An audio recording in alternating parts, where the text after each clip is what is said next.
የህግ ነገር በዚህ ፕሮግራም በአገራችን አነጋጋሪ የሆኑ ጉዳዮች በህግ እንዴት እንደሚታዩ ማብራሪያ ይሰጥበታል። አድማጮችም በየዕለቱ በሚነሳው ርዕሰ ጉዳይ ላይ ያላቸውን የህግ ጥያቄዎች በቀጥታ የስልክ መስመር በመግባት ባለሙያውን የሚጠይቁበት ነው።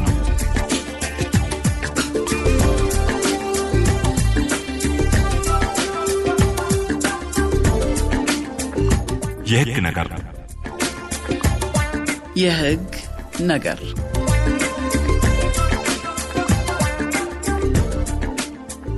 ሰላም ጤና ይስጥልኝ አድማጮቻችን እንደምን ከረማችሁ። በየሳምንቱ ሰኞ ጧት ከ3 ሰዓት ጀምሮ ለአንድ ሰዓት የሚቆየውና በተለያየ ርዕሰ ጉዳዮች ላይ የሚያተኩረውን የህግ ነገር የቀጥታ የስቱዲዮ ውይይታችንን አሁን እንጀምራለን። ውይይታችንን ተከታተሉን ጋብዛለን። በኢትዮጵያ ሬዲዮ የሚቀርበው የህግ ነገር በፍትህ ሚኒስቴር አጋርነት የሚቀርብ ነው። የዛሬው ውይይታችን የኤሌክትሮኒክስ ፊርማ በኢትዮጵያ ህግ ያለውን ተቀባይነት ላይ ያተኮረ ነው። ፕሮግራሙን አዘጋጅቼ የማቀርብላችሁ ዙባይ ዳውልኝ። ዝናይ ከበደ ቴክኒኩን ትቆጣጠርልናለች።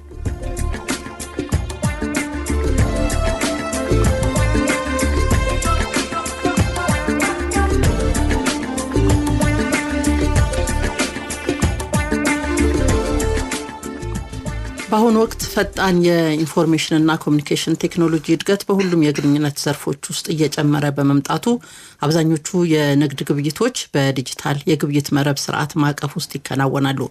የኤሌክትሮኒክስና ዲጂታል ፊርማዎች በእጅ የተጻፉ ፊርማዎችንና ባህላዊ ማረጋገጫ መንገዶችን በመተካት በበርካታ ሀገራት ህጎች እውቅና አግኝተዋል። ኢትዮጵያ ውስጥም በኢትዮጵያ ምርት ልውውጥ አዋጅ ቁጥር 550/1999 በአዋጅ ቁጥር 150/2009 እንደተሻሻለው እና ብሔራዊ ክፍያ ስርዓት አዋጅ ቁጥር 718/2011 ፊርማዎች ህጋዊ ውጤት እንዲኖራቸው በእጅ መፈረም እንዳለባቸው የሚያስገድድ ህግ፣ ደንብ፣ መመሪያ ወይም አሰራር ልምድ ቢኖርም በኤሌክትሮኒክስ ፊርማ ገንዘብ እንዲተላለፍ የተሰጠ ትዕዛዝ ተቀባይነት ሊኖረው እንደሚገባ በመደንገግ ለኢፊርማዎች የተወሰነ እውቅና ተሰጥቷል። በተያያዘ የኢትዮጵያ ፓርላማ የኤሌክትሮኒክስ ፊርማ አዋጅ ቁጥር 1072/2010 ለሁሉም ግብይቶች ተፈጻሚ የሚሆን አጠቃላይ ህግን አጽድቋል። በዛሬው ውይይታችን የኤሌክትሮኒክስ ፊርማ ምንነቱን፣ አስፈላጊነት፣ የተፈጻሚነት ወሰንና ተያያዥ ጉዳዮችን እናነሳለን።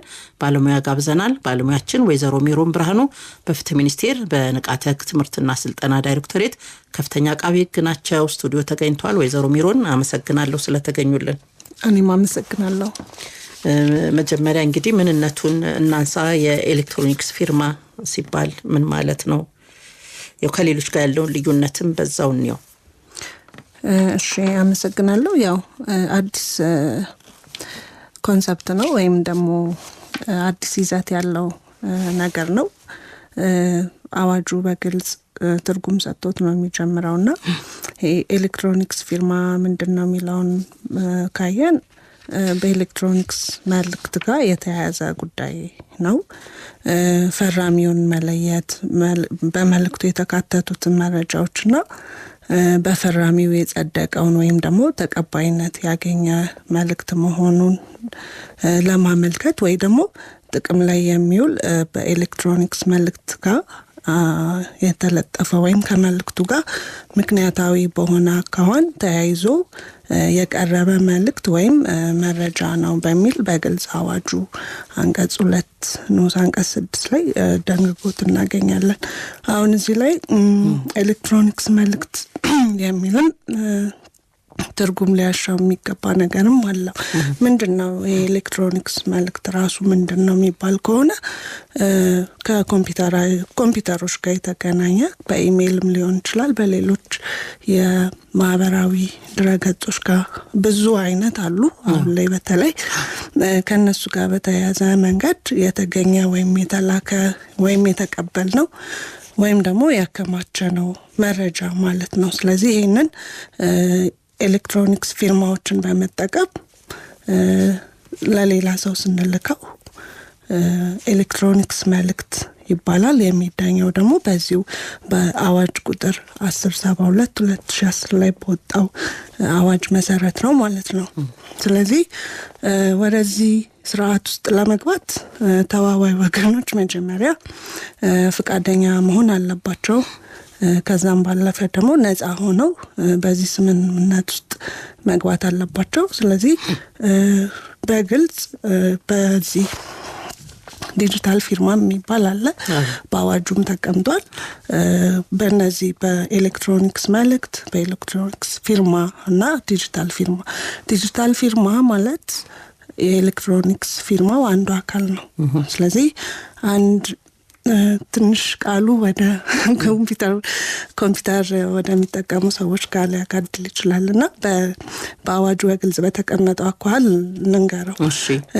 አሲሜትሪክ ስክሪፕቶ ስርዓትን የሚጠቀም ከፈራሚው ጋር በልዩ ሁኔታ የተቆራኘ የፈራሚውን ማንነት መለየት የሚያስችል በፈራሚው ሙሉ ቁጥጥር ስር የሚውል ሚስጥራዊ ነገር ወይም ሚስጥራዊ ቁልፍ ወይም ደግሞ ይሄ ፓስኮድ የምንለው የተፈጠረለት፣ ሌላው ደግሞ አግባብ ካለው የኤሌክትሮኒክስ መልእክት ጋር ማለት ሁሉም መልእክቶች ወይም ደግሞ ሁሉም ፊርማዎች ዲጂታል ፊርማ ናቸው ማለት አንችልም። ምክንያቱም ለዛ ለተፈጠረው መልእክት ለኤሌክትሮኒክስ መልእክት ጋር ተመሳሳይና ተቀራራቢ ወይም ተቀባይነት ያላቸው መልእክቶች ሊሆኑ ይገባል ማለት ነው። ከዛ ባለፈ ደግሞ ፈራሚው ይፈርመዋል ማለት ነው። ይህ ፊርማ ሊቀየርም ላይቀየርም ስለሚችል ከተላከ በኋላ ያው የፈራሚው ፊርማ ነው ስለሚል፣ ስለዚህ ዲጂታል ፊርማ ማለት እነዚህ ነገሮች ሁሉ ያጠቃለለ ግን ደግሞ አንዱ የኤሌክትሮኒክስ ፊርማ አይነት ነው ማለት ነው።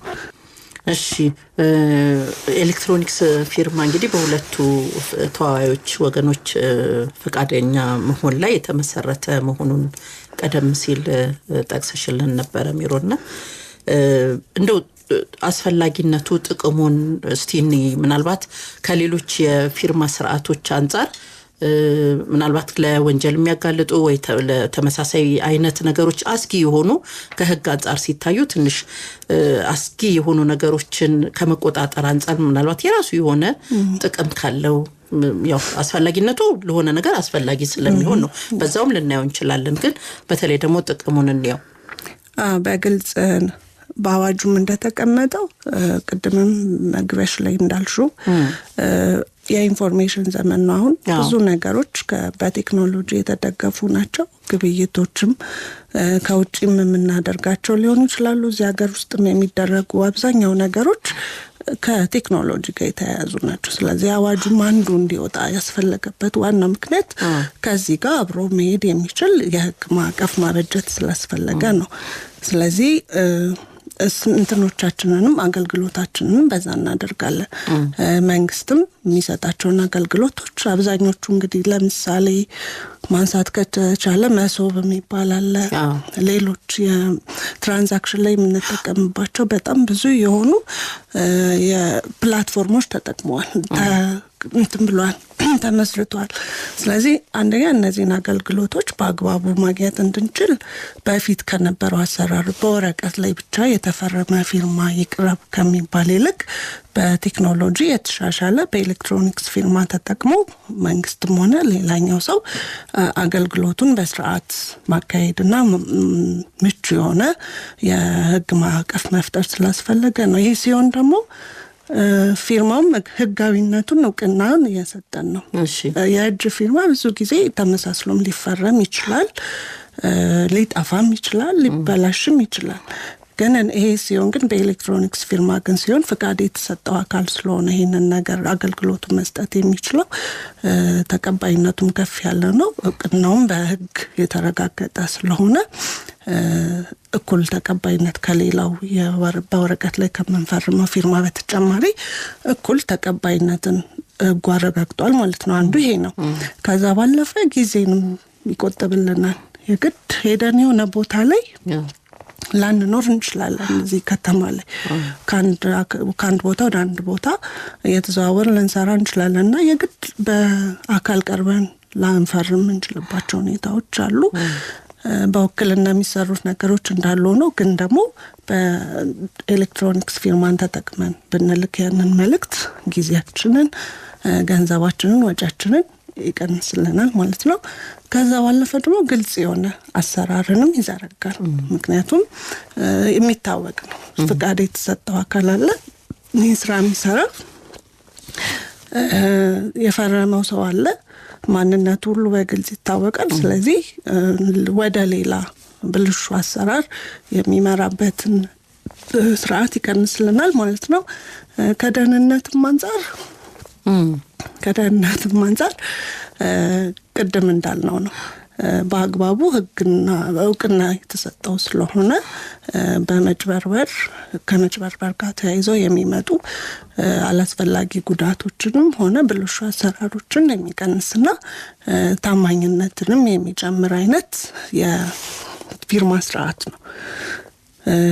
ለሌሎች ቅድም ብለናል የመንግስት አገልግሎት ስርዓትን ያሻሽላል ብለናል። ከዛ ደግሞ ንግድና ኢንቨስትመንትንም ለመጨመር ወይም ደግሞ ኢንቨስትመንትን ለማሻሻል እድልን ይፈጥራል። ምክንያቱም አብዛኞቹ ሀገራት እነዚህ አይነት የዲጂታል አሰራሮችን እየተቀበሉ አሰራሩም ከድሮ የበለጠ ወደ ዲጂታላይዝድ ወርልድ እየገባን ስለሆነ ከዛ ጋርም አብሮ ለመሄድ የሚያስችል ስለሆነ የኢንቨስትመንትንም ሊያበረታታ ይችላል። መልክቶችንም ህጋዊነታቸውን ያረጋግጥልናል ማለት ነውና ዘርፈ ብዙ የሆነ ጠቀሜታ አለው። እንግዲህ ፍቃድ የተሰጠው አካል ነው የዚህ የኤሌክትሮኒክስ ፊርማን አገልግሎት የሚሰጠው ብለናል ቀደም ሲልና አሉ መስፈርቶች አሉ ወይ የሚፈቀድበት ሁኔታ? አዎ ፍቃድ ሰጪው አካል ያልነው በኋላም እናነሳው እንችላለን። አዋጁ በግልጽ እንዳስቀመጠው ሩት ሰርቲፊኬት የሚባል እና ይሄን ሩት ሰርቲፊኬት የሚሰጥ ባለስልጣን ደግሞ አስቀምጦ ይገኛል ማለት ነው።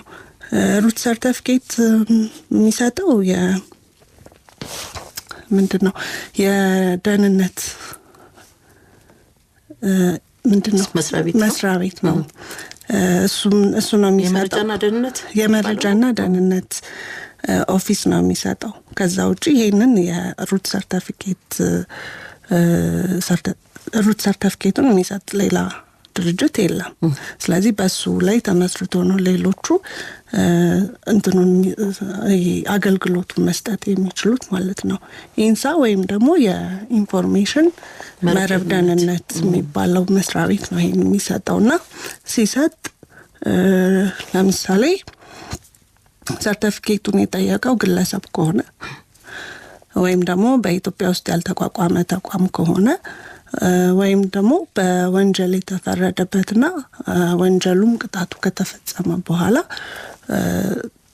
ቅጣቱን ፈጽሜያለሁ ብሎ ያልተሰየመ ከሆነ እነዚህ ሰዎች ፍቃድ አይሰጣቸውም።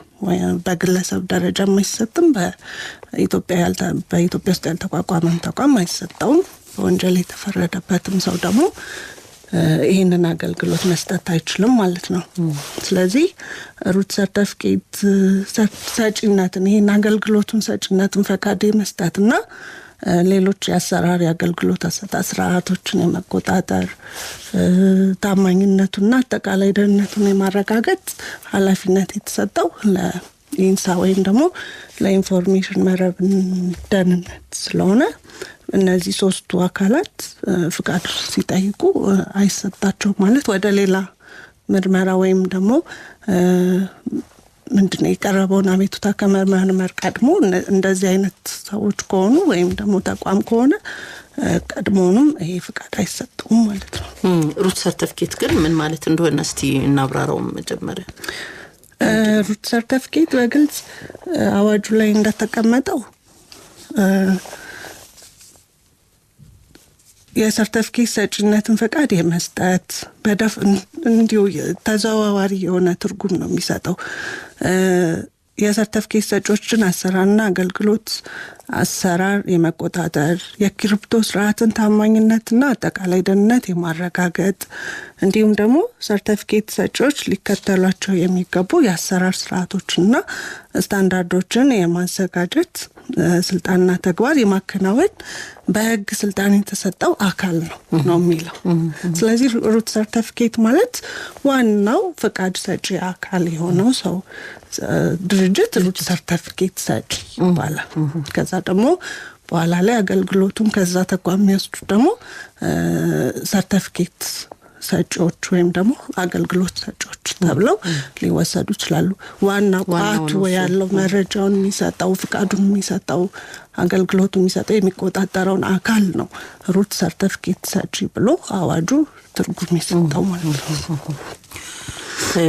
እንግዲህ መስፈርቶቹን አይተናል በተወሰነ ደረጃ ቀደም ሲል የተጠቀሱት አይነት ከሆኑ ይሄንን ፍቃድ የማግኘት ሁኔታ አይኖራቸውም። ነገር ግን ከዛም በተጨማሪ ምናልባት አስፈላጊውን መስፈርት አሟልተው ፍቃዱን የወሰዱ ድርጅቶች ከሆኑ ለነሱ የሚቀመጥ አስገዳጅ ነገሮች አሉ ሲጠቀሙበት ኤሌክትሮኒክስ ፊርማውን አገልግሎት ሰጪዎች ወይም ደግሞ ይሄንን የኤሌክትሮኒክስ ፊርማ እንዲሰጡ ፍቃድ የተሰጣቸው አካላት የራሳቸው የሆነ ግዴታ ተቀምጦላቸዋል። በአዋጁ በግልጽ ነው የተቀመጠውና አንደኛ ሰርቲፊኬቱ የዋስትና የሚሰጥ ወይም ደግሞ የሰጠ መሆኑን ማረጋገጥ አለባቸው። ይሄ ሲባል ምንድነው? ማንኛውም ሰርቲፊኬት ሰጪ በሰርቲፊኬቱ ላይ የሰፈረው መረጃ ትክክለኛ ስለመሆኑ በሰርቲፊኬት ሰጪውም የተረጋገጡ ስለመሆናቸው ሰርቲፊኬቱም አዋጁ ባስቀመጠው መርህና ደንቦች መሰረት በተጣጣመ መልኩ የተሰጠ ስለመሆኑ እንዲሁም ደግሞ ይሄንን ስልጣን ሙሉ ለሙሉ መስጠት በሚችል ተቋም የተሰጠ እንደሆነ ሁሉ ማረጋገጥ አለበት ለተገልጋዩ ማለት ነው። ስለዚህ አንደኛው ዋናው ግዴታው ዋስትና መስጠት ነው። በእኔ አገልግሎት ስትገለገል ይሄን ሁሉ ነገር ስላረጋገጥኩልክ ቅድም ያነሳናቸው ጠቀሜታዎችም ስላሉ ከዛ አንፃር ዋስትና መስጠት አለበት። አረጋግጦ የጸና ሰርቲፊኬት ተገልጋዩ ተቀባይነት ያገኘ ስለመሆኑ በሰርቲፊኬቱ ላይ ለሚተማመን ሰው ደግሞ ማረጋገጫ መስጠት አለበት። ስለዚህ ማንኛውም ኃላፊነቶችን በማንኛውም መልኩ ቀሪ ማድረግ ስለማይችል እነዚህን ትክክለኛ መረጃ ትክክለኛ የተሰጠ ሰርቲፊኬት ስለመሆኑ መጀመሪያ ዋስትና ሊሰጥ ይገባል ማለት ነው። ከዛ ባለፈ ደግሞ ደንብና ሁኔታዎችን በደንብ አስቀድሞ ለተገልጋዩ ማሳወቅ አለበት። ይሄም የውል ስምምነት ስለሆነ ፈቅደውና ተስማምተው የሚገቡበት ስለሆነ ሁሉንም ነገር ግልጽ ባደረገ አኳኋን ያጠቃቀም ሁኔታዎችን ገደቦችን ሊኖሩ የሚችሉ ለውጦችን ሁሉ በአግባቡ የማሳወቅ ግዴታ አለበት። የአገልግሎትም ክፍያ ካለ እሱኑ ለባለስልጣኑ አቅርቦ አጸድቆ ነው ይሄንንም የአገልግሎት ክፍያ እሺ የአገልግሎቱን ክፍያ ቢሆን ቀድሞ ለአገልግሎት ሰጪው ተቋም ወይም ደግሞ ቅድም ሩት ሰርቲፊኬት ይሰጣላል ነው ለሱ አሳውቆ ነው የአገልግሎቱንም ክፍያ። ስለዚህ እነዚህን ሁሉ ስምምነቱ ላይ መቀመጥ ስላለባቸው በግልጽ አማርኛ በሚገባ ቋንቋ ሁሉንም ደንብና ሁኔታዎችን አስቀድሞ የማሳወቅ ግዴታ አለበት ማለት ነው። ጥሩ አድማጮቻችን ከኢትዮጵያ ሬዲዮ የሚተላለፈውን የህግ ነገር ነው በመከታተል ላይ የምትገኙት። የዛሬ የውይይታችን ርዕስ የኤሌክትሮኒክስ ፊርማ በኢትዮጵያ ህግ ያለውን ተቀባይነት ላይ ያተኮረ ነው። አስፈላጊነቱን ጥቅሙን ተጠያቂነቱን እንዲሁ እያየን እንገኛለን። ከርዕሰ ጉዳዩ ጋር የተገናኘ ሐሳብ አስተያየት ካላችሁ ደውሉልን 0115 526604 እንዲሁም 0115 527722 የስቱዲዮ ስልኮቻችን ናቸው። አብራችሁ እንድትቆዩ በድጋሚ እንጋብዛለን። እንደው ገደብ አለው የዚህ የኤሌክትሮኒክስ ፊርማ የመጠቀሚያ ጊዜ ይኖራል? ከዛ በፊት ከእንትንሽ በፊት ያልጨረስ ነው አንደኛው ሌላኛው ግዴታው መተማመኛ ገደብ ማስቀመጥ አለበት። ይሄ ማለት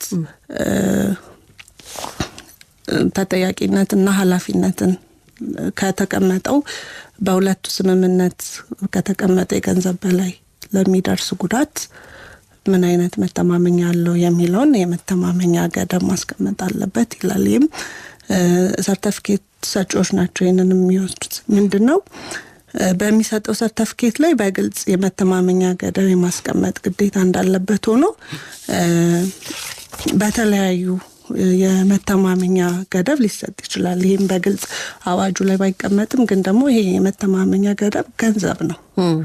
ከዚህን ያክል በላይ ጉዳት ቢደርስ ኃላፊነቱን ወስዳለሁ የሚል አይነት የካሳም በሚመስል መልኩ ነው። ግን የገንዘብ መጠኑ በዚህኛው አዋጅ ላይ በግልጽ አልተቀመጠም። ግን ወደፊት የኢንፎርሜሽን መረብ ደህንነት በሚያወጣው ደንብና መመሪያ መሰረት እነዚህ የመተማመኛ ገደቦች በገንዘብ መጠን ሊቀመጥ እንደሚችል ይህንንም ደግሞ የማስቀመጥ ግዴታ ለሰርቲፊኬት ሰጪዎች እንደ ግዴታ አድርጎ አስቀምጦታል። ጥሩ።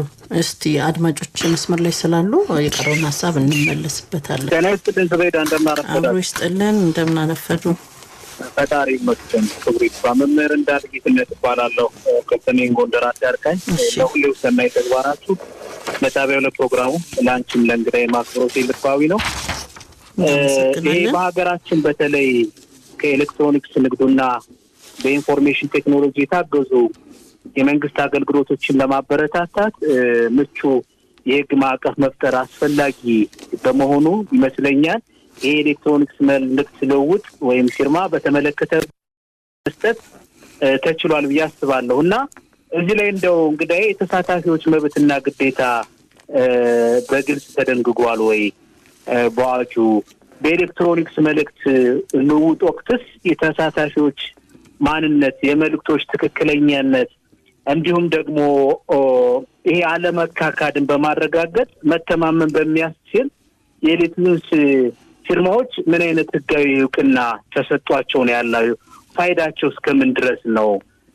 ከዛ ውጪ ብዙዎቻችን እውቅና የለንም። ስለዚህ የኤሌክትሮኒክስ ፊርማ በኢትዮጵያ ህግ ውስጥ ያለው ተግባር ኃላፊነት እና ይሄን ግንዛቤ ድርሻ በመወጣት ረገድ እንደ በህግ ውስጥ ምንድነው እየተሰራ ያለው? አስፈላጊነቱስ እስከምን ጥግ ድረስ ነው? ሌላው በሀገራችን ውስጥ ከአንድ በላይ ፊርማ መኖሩ በግልጽ የሚከለክል ህግ ባይኖርንም ሆን ብለው ፊርማቸው የሚቀያየሩ ሰዎች ግን አሉ። ያ በህግ ተጠያቂ ይሆናሉ ብዬ አስባለሁ። ፊርማቸውን በቀላሉ ሊኮረጅ የማይችልና ቋሚ መሆን እንዳለበትም በብዛት ይነገራል። ነገር ግን በተለያዩ ሁኔታዎች ውስጥ ፊርማቸውንም በመቀያየር በርካታ ተግባራቶችን የሚፈጽሙ አካላቶች አሉ። ከዚህ አንፃር የኤሌክትሮኒክስ ፊርማ ያለው ፋይዳ ምንድነው? ይሄንስ በኢትዮጵያ ህግ ተግባራዊ ከማድረግና በውጤት ከመታጀብ አንፃር የሚመለከታቸው ባለድርሻ አካላቶች እንዳሉ ሆኖ ከህዝቡስ ምንድነው የሚጠበቀው የሚለው ለመጠየቅ ነው። ክብረት ይስጥልኝ። እሺ፣ እናመሰግናለን መምህር እንዳልክ። ሜሎ ደህና ይስጥልኝ። እንደምን አደሩ? ማርታ ከሁለት ሰላም አደርሽ? ደህና አልሐምዱሊላህ። እንግዳሽን ወይዘሮ ሜሮንን እንኳን ደህና መጡ ማለት ፈልጋለሁ። አመሰግናለሁ። አንቺም ማህበራዊ ኃላፊነትሽን እየተወጣሽ ሬዲዮ ላይ የህግ ዕውቀት እንድንጨበጥ ስለምታደርጊ ክብረት ይስጥልኝ። ያመሰግናለሁ። በትህትና ለሚያስተናግዱን ቴክኒሻኖችም በእውነት በመልካም ስነ ምግባር ለሚቀበሉን እግዚአብሔር ይስጥልን የማመስገን ፈልጋለሁ። እንግዲህ በተነሳው ሀሳብ ላይ የኤሌክትሮኒክስ ፊርማን በተመለከተ እንግዲህ ያው ሀገራችን ዓለም በደረሰበት ሁኔታ ያለውን ስርዓት ለማዘመን የተደረገ እንትን እንደሆነ እንረዳለን። ግን የማህበረሰባችን ክፍል ምን ያህል በዚህ ጉዳይ አዌር ሆኗል? ኃላፊነቱንና ተጠያቂነቱንስ ያውቃል ወይ? እነማን ናቸው ኤሌክትሮኒክስ ፊርማንስ እንትን የሚሉ? ሁለተኛ ደግሞ አንድ ባንክ ቀደም ሲል እንግዲህ አረጋውያን እንደምጦረታ የወጡ ሰዎች በእጃቸው ፊርማ ነበር እንትን የሚሉት አቢሲኒያ ባንክ ማለት ነው። አሁን አይደለ በዲጂታል እንትን ላይ ነው ፊርማሽን የምታስቀምጪው ከስክሪፕቶ ነፃ በሆነ እና ፊሻል እንትንሽን ፊክሽንም እንትን ይላል። አሁን እነዚህ ኤሌክትሮኒክስ እንትን የሚሰጡ ሰዎች ፊርማቸው ብቻ ነው እንትናቸውንም ማንነታቸውን ከአንገት በላይ የተቀረጸ ነው። ምክንያቱም ያ ለትልቅ ነገር ኤቪደንስ ያጎላዋል። ሂደት እንኳን እንዳይፈጸም አይደለም እንዴ ፊታቸው እንትን ምስል ካለ ይሄስ አለበት ወይ በፊርማው ናሙና ላይ? ሁለተኛ ደግሞ ይሄንን የፊርማ ናሙና እንትን የሚሉ በውጭ የሚኖሩ የውጭ ሀገር ኢንቨስተሮች ወደ ሀገራችን ከመጡ በኋላ ብዙ የሚገቡት ግዴታ አለ አይደለም እንዴ? ያንን ግዴታቸው ሚኒመም ሪኳየርመንታቸውን ካሟሉ በኋላ ፈቅዶላቸው ኢንቨስትመንታቸው እንደሚሉ እነዚህስ ይሄ ሲግኔቸር እንትናቸው ዲጂታል ይገደዳሉ ወይ? እሱስ በምን አግባብ? ምክንያቱም የውጭ ሀገር ዜጎች ናቸው አይደለም እንዴ? እኛ በምን እንትን ነው የምንቆጣጠራቸው? ይሄንንስ መንግስት ያቀደው እንትን አለ ወይ እነሱን በተመለከተ የሚለውን ነው። እሺ በጣም እናመሰግናለን።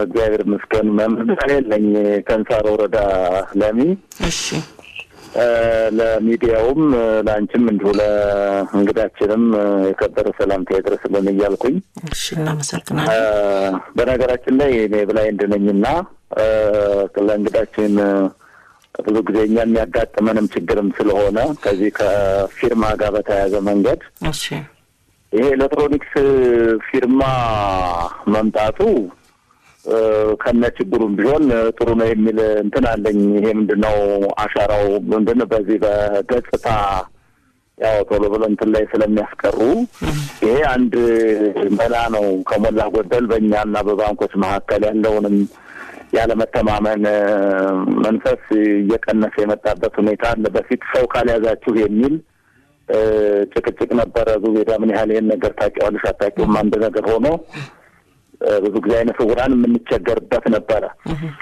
አሁን ግን እኔ ለእንግዲህ ማንሳት የፈለኩት ምንድነው ይሄ የኤሌክትሮኒክስ ፊርማ ለመጭበርበር አይዳርግም ወይ? በተለይ እነዚህ አሁን ደግሞ ቴክኖሎጂ አንዳንድ ጊዜ ትንሽ እነዚህ የስነ ምግባር ችግር ያለባቸው ለነገሩ የፈጠራ ክህሎታቸውን ለመልካም ነገር ቢጠቀሙበት ጥሩ ነበረ። ግን ለማጭበርበርም ያውሉታልና ይሄ ነገር ለእንደኛ አይነት ለአካል ጉዳተኞች ለምሳሌ በአሻራ በጣት እንትን በማድረግ ፊትን በመሸፈን ያው የተለያዩ እንትኖች አሉና ችግር አይፈጥርም ወይ? ለዚህስ ምን ታስቧል? ሌላው ቅድም ወንድሜ እንዳልክም አንስቶታል። እንደው አንዳንድ ጊዜ ወዳ በብዙ በርካታ ነገሮች ላይ እንደው ላውላውን የምንሮጠው አለባብሰው ቢያርሱ ባረም ይመለሱ ነውና እንግዲህ ይሄንን ነገር ይዘዱታል። ፊት ለፊት ላይ የምንሰራቸው ስራዎች መልካም ነገር ሆነው ነገር ግን እስከታች እስከ ህብረተሰቡ ድረስ የዘለቀ የንቃተ ህሊና የእውቀት የክህሎት የአመለካከት እንትን እንዲመጣ ምን ያህል ተሰርቷል? እውነት ለመናገር 80% የኛ ህብረተሰብ አርሶ አደር ነው። ከአርሶ አደርነቱም ባሻገር ማንም እድገትን የሚጣላ የለም። ይሄንን ነገር ይፈልገዋል። ያው ብር ከመሸከም ያው ብር መሸከም የራሱ የሆነ እንትን ስላለው መልካም ነገር ነው። ግን አሁን ባለው ሁኔታ ምን ያህል ተሰርቷል ተብሎ ይታመናል? እንደው የምናየው ነገር የምንታዘበውም ስለሆነ እኛ ደግሞ መምህርም እንደመሆነን መጠን ለህብረተሰቡ ቅርብ ነንና ባንክ አካባቢ ላይም እንዲሁ ጭቅጭቅም አለ ከዚህ ከብር ጋር በተያያዘ መንገድ እና አሁን ላለመጭበርበራችን ምን ዋስትና አለን? እንግዲህ እኔ ጥያቄ ፈርጀ ብዙ ጥያቄ ነው። አንደኛው የማስመሰል ፊርማ ነው ከአካል ጉዳተኞችም ከተለያየ ነገርም ጋር ያው ከአርሶ አደሩ ካልተማሩ ማህበረሰብ ጋር ተያይዞ ማለት ነው ከአሻራ ጋር። ሁለተኛው ግን ተደራሽነቱ የማህበረሰቡ ግንዛቤ እውቀቱ እስኪ ነው ባለሙያዎቻችንስ እውነት ታች ድረስ ወርደው የምንታዘበውም ነገር ስላለ ነውና ይሄን ንቃተ ህሊና የመፍጠሩ ጉዳይ እንዴት ነው ከላይ የዘለለ ለማለት ነው። እሺ የኤሌክትሮኒክስ ፊርማ በኢትዮጵያ ህግ ያለውን ተቀባይነት ላይ ነው እየተወያየን ያለ ነው። የኢትዮጵያ ሬዲዮ የህግ ነገርን ነው በመከታተል ላይ የምትገኙት። ወይዘሮ ሜሮን ብርሃኑ በፍትህ ሚኒስቴር በንቃተ ህግ ትምህርትና ስልጠና ዳይሬክቶሬት ከፍተኛ አቃቤ ህግ ናቸው። በዚህ ላይ ማብራሪያ እየሰጡን ያሉት ወይዘሮ ሜሮን ቀደም ሲል ያነሳናቸው የቀረ ነገር አለ ከግዴታዎቹ?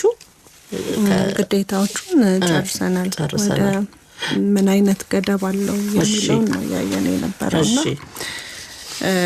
ጥያቄዎቹን ወይ በኋላ ላይ ገደቡ በኋላ እናያቸዋለን። የኤሌክትሮኒክስ ፊርማ መጠቀም ገደብ አለው ወይ ለተባለው ማለት ነው አለው። አንደኛውና ዋነኛው በራሱ ፊርማው በአካል ወይም ደግሞ በሰነድ ተፈርሞ ይቅረብ የሚል የህግ ማዕቀፍ ካለ ነው። በግልጽ የሚከለክል ከሆነ በዋናው የዚህ አዋጁ ዓላማ እንደዚህ በኤሌክትሮኒክስ የሚፈረሙ ፊርማዎችን ህጋዊ እውቅና መስጠትና በማንኛውም ክርክር በተለይ በፍትሐብሔር ክርክሮች ላይ ተቀባይነትን ማግኘት እንዲችሉ ማድረግ ነው። ግን ደግሞ ይሄ እንዳለ ሆኖ በግልጽ ቀርቦ ተገልጋዩ ቀርቦ ሊፈርምባቸው የሚገቡ የሰነድ ወይም ደግሞ የአገልግሎት አይነቶች ሊኖሩ ይችላሉ። ስለዚህ በግልጽ ህጉ የፍትሐብሔር ህጋችን ቀርበው ተዋዋይ ወገኖች ቀርበው በአካል መፈረም አለባቸው የሚል የህግ ማዕቀፍ ካለው ይሄንን መጠቀም አንችልም ማለት ነው። ለምሳሌ እንደ የልጅን ክርክር ጋር በተያያዘ ወይ ደግሞ ውርስ ጋር ወይም ደግሞ እንደዚህ የሽያጭ ውሎች ጋር በተያያዘ ምናልባት ፊት ለፊት በሰነዶችና ማረጋገጫ ባለስልጣን ቀርበን ልንፈርምባቸው የሚገቡ የግልጽ የሆኑ ሰነዶች ሊኖሩ ይችላሉ። ስለዚህ በእንደዚህ አይነት አገልግሎቶች ላይ ወይም ደግሞ ውሎች ላይ ህጉ ሊያስገድደን ይችላል። እንደዛ በሆነ ጊዜ የኤሌክትሮኒክስ ፊርማን መጠቀም ግዴታ አይደለም። ከዛ ባለፈ መስፈርቶቹን ያላሟላ ከሆነ ቅድም ስንናገር እንደነበረው ዲጂታል ፊርማ አንዱ የዚሁ የኤሌክትሮኒክስ ፊርማ አንዱ አካል ነው ብለናል። ስለዚህ የፈራሚውን ማንነት የማያስችል ካልሆነ በግልጽ የማይለይ ከሆነ ከፈራሚ ቁጥጥር ውጪ ቅድም ሲባል እንደነበረው ማለት ነው ሁሉም ነገር የራሱ የሆነ ጥቅም እንዳለው ሊመጣ የሚችል ደግሞ የራሱ የሆነ ተጽዕኖም አለው። ስለዚህ አንዱ ተጭበርብሮ ወይም ደግሞ ምንድነው ተጠልፎ ተገልጋዩ ወይም ደግሞ የፊርማ ባለቤት ከራሱ ቁጥጥር ውጭ በሚሆንበት ጊዜ ያንን ከጠፋ እንደዚህ ሲሆኑ ላንፈጽመው እንችላለን የኤሌክትሮኒክስ ፊርማ። ከዛ ደግሞ ሰነዱ ከፊርማ በኋላ ለውጥ አምጥቶ ከሆነ በፈረምንባት ሰዓት ያለችውን ነው የምንቀበለው። ከዛ በኋላ ግን የመልእክት ለውጥ ካለ ይህንንም የኤሌክትሮኒክስ ፊርማውን ተቀባይነት እንዳያገኝ ሊያደርገው ይችላል ማለት ነው። ስለዚህ የተለወጠ የተጭበረበረ ነገር ካለ እዛው ስለሚታይ ከፊርማ በኋላ የተደረገ ለውጥ ካለ በዛ መልኩ ላንቀበለው እንችላለን። ከዛ ባለፈ ደግሞ የኤሌክትሮኒክስ ፊርማ ሰርቲፊኬት ፍቃድ ባልተሰጠው አካል ተደርጎ ከሆነ ይህም ዋነኛው ስለሆነ እነዚህ ነገሮች በተሟሉ ጊዜ ስልጣን ያለው አካል አለ ብለናል። እሱ የሚሰጣቸው ደግሞ ፈቃድ የሚሰጣቸው ደግሞ አገልግሎት ሰጪዎች አሉ። በዛ መልኩ አገልግሎቱ ካልተሰጠ የኤሌክትሮኒክስ ፊርማውን መጠቀም አንችልም ወይም ደግሞ እናግደዋለን ማለት ነው። ስለዚህ በተቋረጠ ባልታደሰ ፍቃድ ላይ ተመስርተው የሚሰጡ የእነዚህ የኤሌክትሮኒክስ ፊርማ አገልግሎቶችም ከሆኑ ገደብ ይኖራል ማለት ነው፣ ይከለከላል። ከዛ ባለፈ የጊዜ ገደብ ካለፈው አንድ ፈቃድ ለ5 ዓመት ነው አገልግሎት የሚሰጠው ብሎ በግልጽ ህጉ አስቀምጦታል። ስለዚህ በዚህ ጊዜ ውስጥ ይሄኛው ጊዜ አልፎ በስርዓት ካላደሰ በዚህ ጊዜ ከ5 ዓመቱ ካለፈ በኋላ የተሰጠውን አገልግሎት ላንጠቀመው እንችላለን ማለት ነው። በእነዚህ ምክንያቶች ውድቅ እናደርገዋለን። ሌላው ደግሞ የዓላማ ገደብ ወይም ደግሞ ሰርቲፊኬቱ የተሰጠው ቅድም ስንል እንደነበረው ከመልእክቱ ጋር ራሱ ግንኙነት መኖር አለበት ብለናል። ስለዚህ ከዛ ውጪ ሆኖ ዓላማው ከተሰጠው ውጪ ለምሳሌ የሽያጭ ውል ሆኖ ስለሌላ ነገር በሚያወራ ነገር ላይ ተፈረመው ነው ለሽያጭ ውል ወስደን ልንጠቀምበት አንችልም። ስለዚህ እንደዚህ አይነት የዓላማ ለውጦች ካሉ ወይ ደግሞ ግለሰቡኝ ፊርማውን ግን ለድርጅት እንድፈርም ከሆነ የተፈቀደልኝ እኔ በግሌ ለማደርጋቸው እንቅስቃሴዎች መጠቀም አልችልም። ስለዚህ እነዚህ ዓላማዎች ላይ ካላተኮረ በእነዚህ ምክንያቶች የግዴታ ልንጠቀማቸው አንችልም ማለት ነው። አስገዳጅም አይደለም፣ ስርዓቱን ነው እየተቀበልን ያለ ነው እንጂ ግዴታ ይሄንን ተጠቀሙ ሳይሆን ሆኖ ቢገኝስ እነዚህ ሰዎች እነዚህ ተዋዋዮች በኤሌክትሮኒክስ አገልግሎታቸውን አግኝተው ወይም ደግሞ ሰጥተው ክርክር ቢነሳ አንቀበልም ልንል አይገባም የሚለውን ለማስወገድ ነው እንጂ ሁሉንም ቀስ በቀስ ሊገባ ይችላል።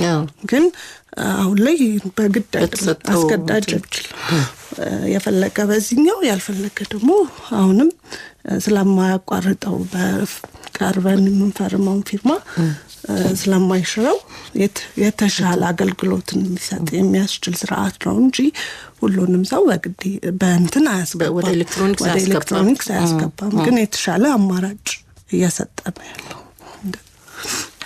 ጥሩ። እሺ ወደ አድማጮች ሀሳብ እንሄድ። መምህር እንዳልከ ያነሷቸው ሀሳቦች አሉ። አለመካካድና ምን ያህል አለመተማመንን ያስቀራል የሚል ጥያቄ ነው ያስኩት። የተሳታፊዎች መብትና ግዴታውም እንደዚሁ አንደኛ የተሳታፊ ወገኖች ናቸው ብለናል። ስለዚህ በራሳቸው ነፃ ፍቃድ ላይ ስለተመሰረተ ተገልጋዩ ትክክለኛ የሆነ መረጃ የመስጠት ግዴታ አለበት። ይሄን ግዴታውን ባልተወጣ ጊዜ ለሚደርሱ ጉዳቶች ራሱ ተጠያቂ ይሆናል ማለት ነው። መሰረት የሚያደርገው እሱ በሚሰጠው ማንነትና ሁኔታ ላይ ስለሆነ አንዱ የተገልጋይ ግዴታ ትክክለኛ የሆነ መረጃ መስጠት፣ ፍቃድ ያለው ቦታ አካል ጋር ነው ወይ ይሄን ነገር እየፈጸምክ ያለው የሚለውንም ራሱ ማረጋገጥ አለበት። እንደ አንድ ሰው እንደ አንድ ባለአእምሮ ሰው ሊያረጋግጥ የሚችለውን ሁሉንም ነገር አረጋግጦ ከሱ ግን የሚጠበቀው ትክክለኛ የሆነ ስለራሱ ትክክለኛ የሆነ መረጃ መስጠት አለበት። በኋላ ለሚደርሰው ተጠያቂነት ወይም ጉዳት ራሱን ነፃ ማውጣት ይችላል ማለት ነው። አለመተማመንን ያስቀራል ወይ? ያስቀራል። እንደ አሰራር ብዙ ነገሮቹ ጥሩ ናቸው። ሰው ላይ መሰረት ያደረጉ አይደሉም። በቴክኖሎጂ የሚሰሩ ነገሮች ናቸው። ግን በዛው ልክ ደግሞ ሊያመጣም ይችላል። ምክንያቱም በሰው ቁጥጥር ስር የሚውሉ የተወሰኑ ነገሮች አሉት። ፍቃድ ላይ አዲስ ይችላል። ፊርማውን ማንነቱን በትክክል ላይ ገልጽልን ይችላል። ተሰርቆም ሊሆን ይችላል። እነዚህ ነገሮች ስላሉ በሂደት ደህንነቱን ሊያሳጡ የሚችሉ ነገሮች አይኖሩም ማለት አይደለም። ግን በተሻለ መልኩ ደግሞ የሚጠብቀው ወይም ደግሞ የሚያመጣው ራሱን የቻለ መተማመኛ ሊሆን ይችላል ነው። ፊርማቸውን የሚቀያየሩ ሰዎች ይኖራሉ። ግን አሁንም እዚህ ጋር መረዳት ያለበት ህብረተሰቡ አዲስ የህግ ማዕቀፍ ነው ማለት የኤሌክትሮኒክስ ፊርማን ወደ ሀገራችን በህጋችን ተቀብለን የማምጣት ስርዓት ነው እንጂ ቀድሞ የነበረውን በጽሁፍ ላይ የምንፈርማውን ፊርማዎች በሰነዶች ላይ የምንፈርማቸውን ፊርማዎች አይደለም የሚያስቀረው። ግን ጎን ለጎን ሁለቱንም በህግ አንድ ሰው ክርክር ላይ ቢገባ ለምሳሌ በፍትሐብሔር ውል ተዋውሎ ግን ደግሞ ውሉ ቢካድበት በኤሌክትሮኒክስ ፊርማ የላከለትን ይዞ ቢገባ እንደ ማስረጃ ይዞ ቢገባ ባይኖር ይሄ ህግ ሊኖር የሚችለውን የክርክር ሂደት ፊርማው ተቀባይነት አለው የለውም የሚለው ነው። ስለዚህ በግልጽ ህጉ እንደዚህ አይነት የፊርማ ስርዓቶችን ስለተቀበለ ያንን ሰው ፍትህ ለመስጠት ያስችለናል ማለት ነው እንጂ ከፊርማ መቀያየር ጋር ብዙ ሊነሱ የሚችሉ ጉዳዮች ይኖራሉ። ስለዚህ ያ ደግሞ በባንክም ሊሆን ይችላል፣ በሌሎች የመንግስት ስርዓቶች ላይም ሊሆን ይችላል። የራሱ የሆኑ የማረጋገጫ ዘዴዎች አሉት። ግን ያስቀራል ማለት ሳይሆን ለተፈራረሙ በትክክል በስምምነት በዚህ የኤሌክትሮኒክስ ፊርማ ግብይት ውስጥ የገቡ ሰዎችን ግን ቢያንስ የህግ ድጋፍ የህግ መዋቅር ማበጀት ስላስፈለገ ነው ይሄኛው አዋጅ የመጣውና በዚህ መልኩ ሊረዱት ይገባል ብዬ አስባለሁ። ጥሩ። ከዚህ ከህብረተሰቡ ካለው ግንዛቤ አንፃር ምን ያህል እየተሰራ ነው የሚለው መምህር እንዳልክ ሐሳብ ነው። በተጨማሪም ደግሞ ሰይድ አሊም በተለይ አርሶ አደሩ አካባቢ እንደዚህ አዳዲስ ሲመጡ ከቴክኖሎጂ ጋር ተያይዞ የሚመጡ ወደ አርሶ አደሩም የገቡ የግብይት ስርዓቶች ስላሉ እነዚህ ሁሉ ግንዛቤ የሚያስፈልጋቸው ናቸው። እዛ ላይ ምን እየተሰራ ነው የሚል ነገር አንስተዋል። ወደፊትም ተጠናክረው የሚቀጥሉ ወደ ህብረተሰቡ በደንብ ጉዳዩ ላይ እውቀት እንዲኖረው ግንዛቤ እንዲኖረው እንዲጠቀምበትም ጥቅሙን አውቆ እንዲጠቀምበት ያሉትን የሚያስከትሉ ችግሮች ካሉ እነሱ እንዲጠነቀቅ የሚያስችል ደግሞ የግንዛቤ ስራዎች ይሰራሉ ብለን እናስባለን። ግን አሁን ከግንዛቤ ጋር ተያይዞ ምን ያህል ህብረተሰቡ ጋር እየተሰራ ነው የሚለውን የእናንተን የዛሬው ውይይትን ጨምሮ አንዱ አካል እንደመሆኑ ህግ ሲወጣ አንዱ ሰው በማህበረሰቡ ማወቅ አለበት ነው። እንዴት ነው የምናሳውቀው? ደግሞ በተለያዩ መንገዶች ነው። አንዱም ይሄ ሬዲዮ ነው። አሁን በፍትህ ሚኒስቴር እየሰራን ያለነው ይሄ የንቃተ ህግ ስራ ነው። በተወሰነ መልኩ የተወሰነ ማህበረሰብ እየሰማን ነው ብለን እንወስደዋለን። ያ በቂ ነው አይደለም። ግን ሁሉም ተቋም የሚሰጠውን አገልግሎት በራሱ አሁን ዘመኑ በጣም የሰፋ ነው። ከፌስቡክ ጀምሮ በቲክቶክ ሁሉም ሰው እጁ ላይ በሚያገኘው ነገር በጣም ደግሞ እንደዚህ አይነት መሰረተ ልማቶች ባልተገኙበት ደግሞ ከሬዲዮ ጀምሮ እነዚህ በራሪ ወረቀቶችን ወይም ደግሞ በተለያዩ የመንግስት ተቋማት ላይ ሄዶ መስጠቱ ግዴታ ነው፣ አስፈላጊም ነው። ሰው ህጉን ማወቅ አለበት። ግን እንደ ፍትህ ሚኒስቴር እየሰራን ነው።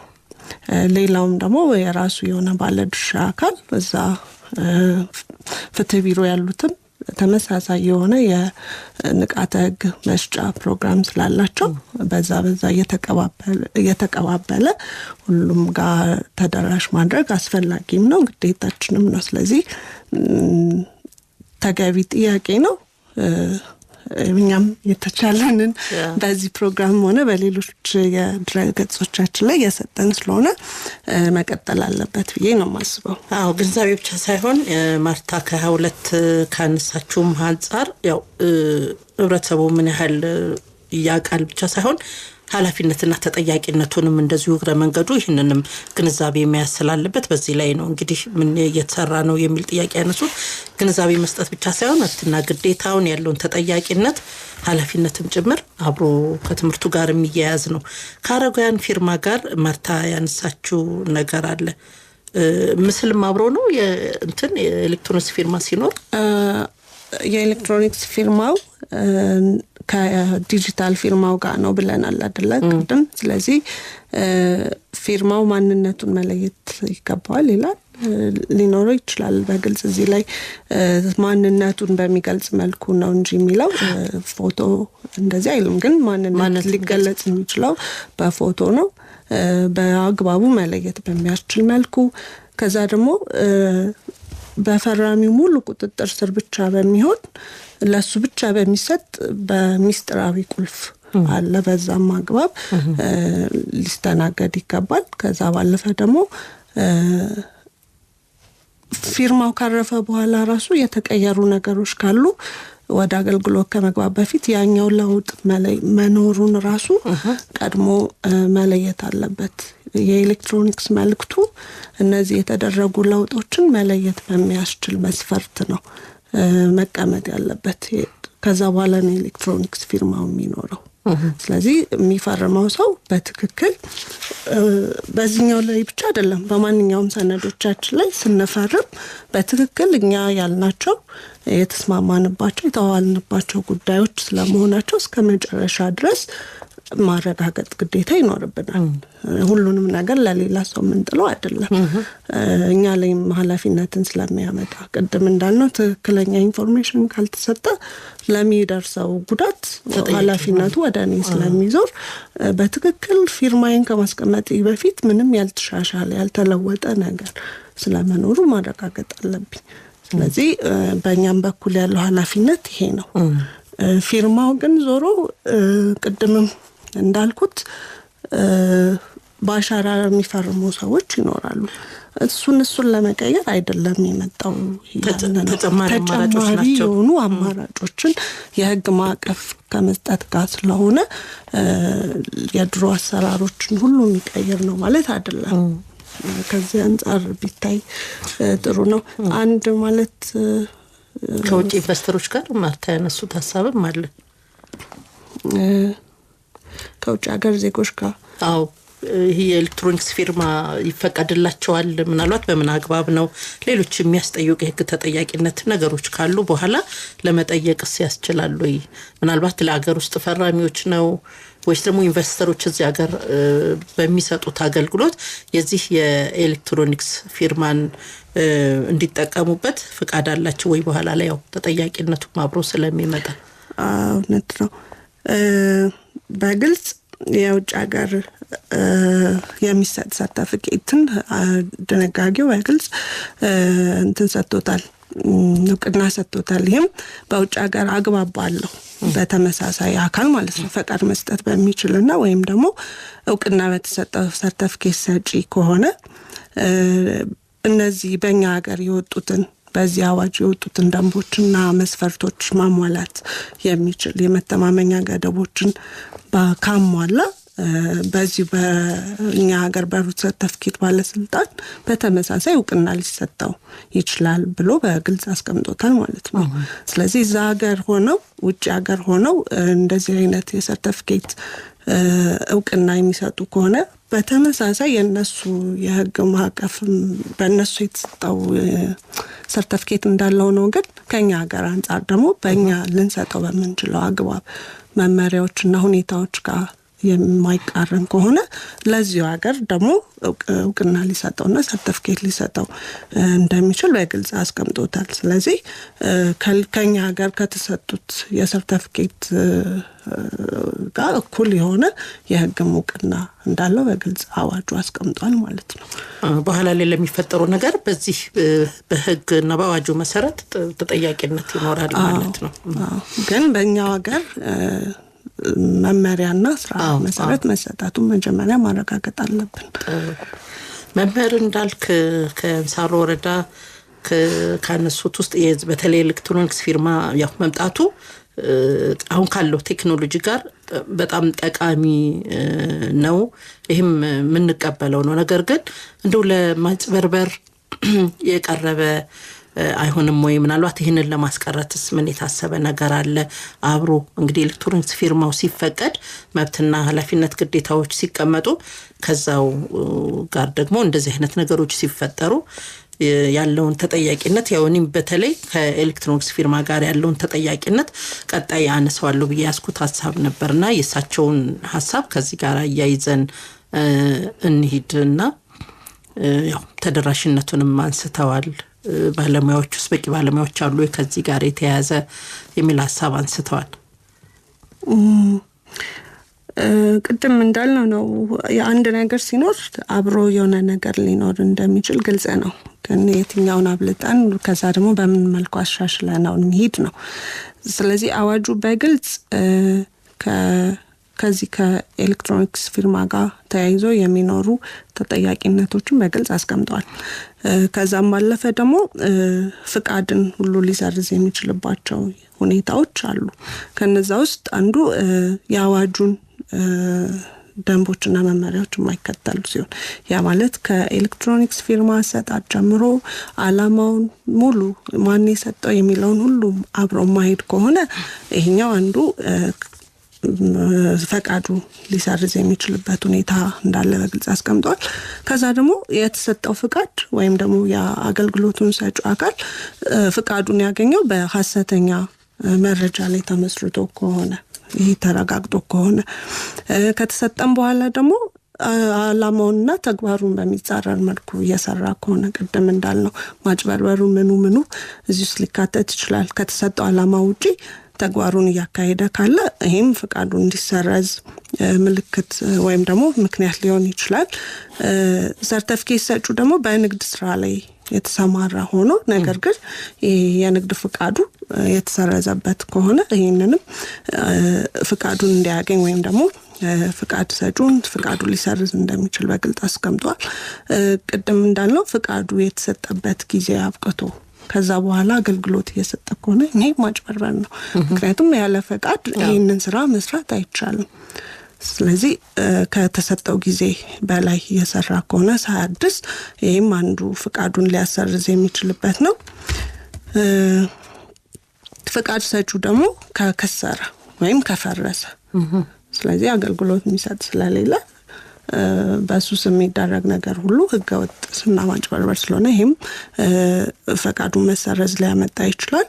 ከዛ ባለፈ ታማኝነቱን የሚያሳጣ የወንጀል ተግባር ላይ እንትን ብሎ ከሆነ ተገኝቶ ከሆነ ይሄም ፍርድ ቤት ውሳኔ ከሰጠ በኋላም ወይም በፊት ፍቃዱ ሊሰረዝ ወይም ደግሞ ሊታገድበት እንደሚችል በግልጽ አስቀምጦታል። ከዚህ ውጭ ደግሞ ፍቃዱን አግኝተው ባሉት ተከታታይ 3 ወራት ውስጥ ምንም አይነት ስራ ካልጀመረ ዝም ብሎ ይዞት ከተቀመጠ ፍቃዱ ሊሰረዝ እንደሚችል በግልጽ ተቀምጦ ይገኛል ማለት ነው። ከዚህ ውጭ ግን ያለው የወንጀል ተጠያቂነትን ያመጣል ማለት ነው። አንደኛው የጸና ፈቃድ ሳይኖር ሰርቲፊኬት ሰጭነት ስራን ከሰራ ከብር 100,000 እስከ ብር 200,000 ድረስ በሚደርስ የገንዘብ መቀጮ ሊቀጣ ይችላል።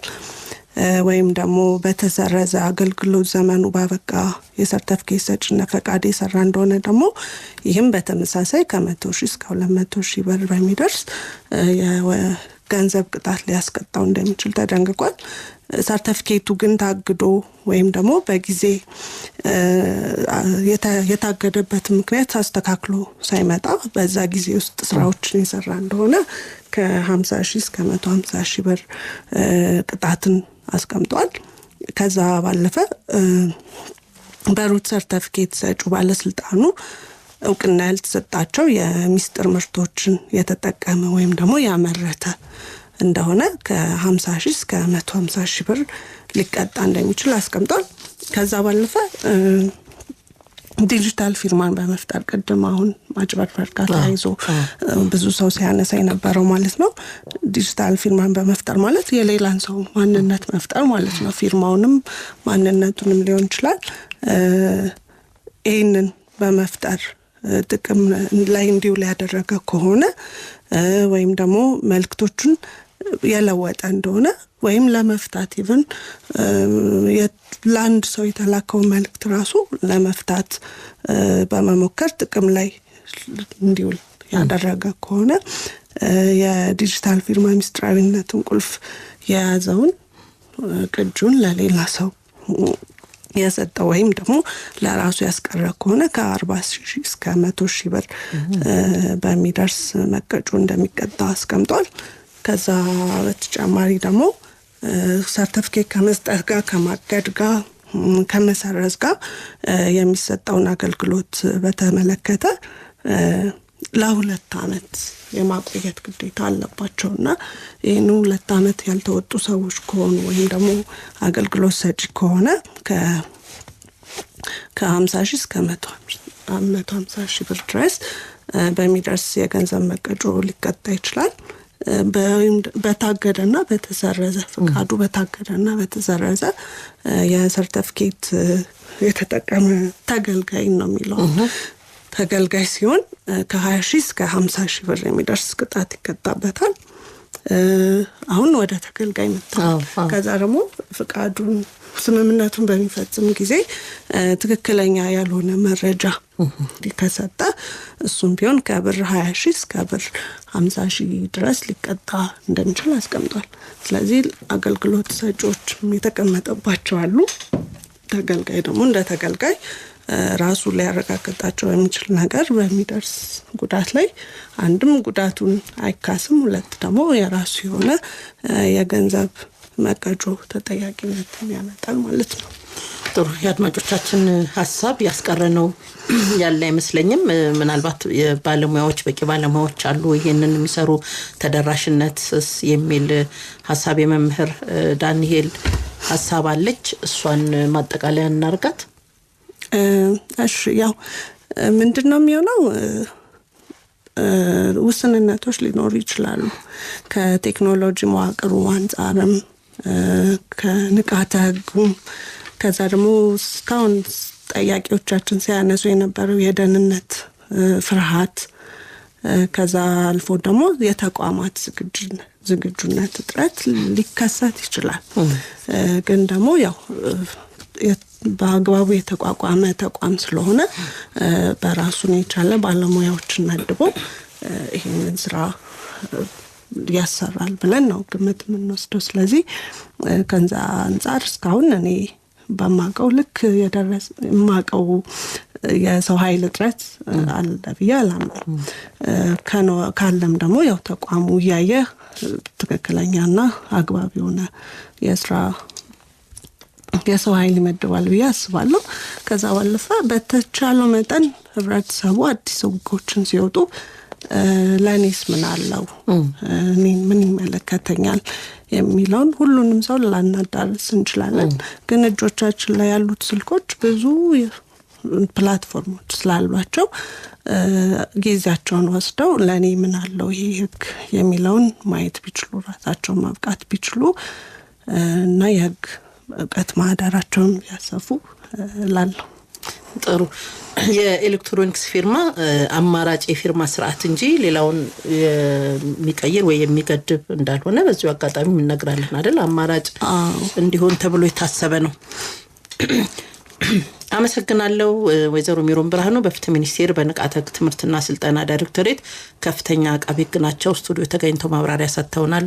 በአድማጮቻችን እንዲሁም በኢትዮጵያ ሬዲዮ ስም በጣም አመሰግናለሁ ወይዘሮ ሚሮን። አመሰግናለሁ። እኔ የኢፊርማ አዋጁ እንዲወጣ ያስፈለገበት ምክንያት በሀገሪቱ ኤሌክትሮኒክስ ንግዱና በኢንፎርሜሽን ቴክኖሎጂ የታገዙ የመንግስት አገልግሎቶችን ለማበረታታት ምቹ የህግ ማዕቀፍ መፍጠር አስፈላጊ በመሆኑ የኤሌክትሮኒክስ መልእክት ልውውጥን በተመለከተ ህጋዊ እውቅና መስጠትና የተሳታፊዎችን መብትና ግዴታ በግልጽ መደንገግ በማስፈለጉ በኤሌክትሮኒክ መልእክት ልውውጥ ወቅት የተሳታፊዎችን ማንነት የመልእክቶችን ትክክለኛነትና አለመካካድን በማረጋገጥ መተማመን ለመፍጠር የሚያስችሉ የኤሌክትሮኒክስ ፊርማዎችን ህጋዊ እውቅና መስጠት በማስፈለጉ እንደሆነ በአዋጁ መግቢያ ላይ ተቀምጧል። የኤሌክትሮኒክስ ፊርማዎችን ለመጠቀም ሆነ ላለመጠቀም የተዋዩ ወገኖች ነጻነት ነው። ህጉ ወይም ሁኔታዎች የኤሌክትሮኒክስ ፊርማ መጠቀምን የሚጠይቁ ከሆነ በአዋጁ የአካል ጉዳተኞችን ሁኔታ ግምት ውስጥ ማስገባት እንዳለበት በአንቀጽ 4 ደንግጓል። በአጠቃላይ የኤሌክትሮኒክስ ፊርማ አዋጅ ቁጥር 1072/2010 በሀገራችን በዲጂታል የግብይት መረብ ስርዓት ላይ ትልቅ አስተዋጽኦ ያለውና በዚህ ህግ መሰረትም የኤሌክትሮኒክስ ፊርማ ኤሌክትሮኒክስ ሰነድና መልእክቶች ህጋዊ ተቀባይነት እንዲኖራቸውና ከዚህ በፊት በወረቀት ብቻ የሚደረገው የፊርማና የሰነድ ተቀባይነት በተጨማሪ በዲጂታል መልኩ ለሚፈጠሩ ሰነዶችና ፊርማዎች የህግ እውቅና በመስጠት ግብይቶች ፈጣንና ውጤታማ እንዲሆኑ ከፍ ያለ ሚና እንደሚጫወት ይታመንበታል። የዛሬው ውይይታችንን በዚሁ እናጠናቅቃለን። ዙበይዳ አወል ውይይቱን እየመራው ቆይቻለሁ። ዝናዬ ከበደና ምህረት ክፍለ ዮሐንስ ቴክኒኩን ተቆጣጥረውልናል። አሳምራ አስፋው የእናንተን ሀሳብ አስተያየት ይቀበል ነበር። ሳምንት በሌላ ርዕሰ ጉዳይ እንገናኛለን። ሰላም ቆዩን።